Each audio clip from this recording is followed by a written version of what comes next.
This question we get asked probably, I don't know, 100 times a week. If I file bankruptcy, can I keep a credit card? Answer is, depends. Like every answer in the law, it depends. And here's why. First, you got to ask, is there a balance on the credit card? If the balance is like $100 and you want to try to keep it, you can pay that $100 off. I don't sit here and make judgments about that. If you want to try it, go ahead. Most of the smaller credit card companies are not going to have a problem with it. But I can guarantee you, if you have an American Express with a zero balance, they're going to wipe out your account. There's no doubt about it. It's going to happen, so you deal with it. My response is always this, though. What's the benefit?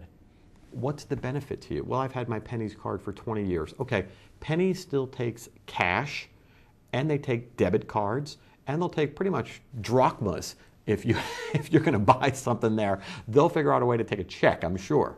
The goal for you when you reestablish credit is not to try to hang on to as much bad debt that you've discharged in your bankruptcy. After you file bankruptcy, the chances are pretty good that you're going to get applications from credit card companies. Of course, they're going to be at a higher rate, but the goal going forward is to build credit and pay zero for it. In other words, if you get a credit card and it's got a 29% interest rate, who cares? Don't make a late payment, don't carry a balance. If you don't make a late payment and don't carry a balance, how much does that credit cost you? Zero. It's cost you nothing. So beat them at their own game, folks. But no, if you've got, let's say, a $1,500 Visa card and you say, Carmen, I need this just for an emergency. Can I keep this credit card? The answer is yeah. Under the bankruptcy code, you can reaffirm this debt.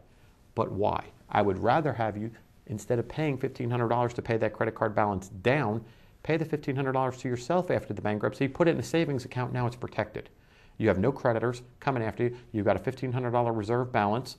And when you get that new credit card application, you'll have that $1,500 in the bank just in case 1 week you don't have enough in your checking account. You have to tap into the savings to pay off that credit card, so you pay zero for the credit.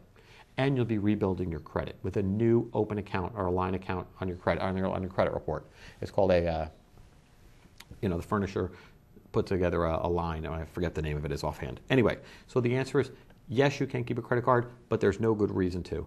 I have never heard one. I don't care if you've had your Pennies card for 20 years or 20,000 years. Get rid of it if you're carrying a balance.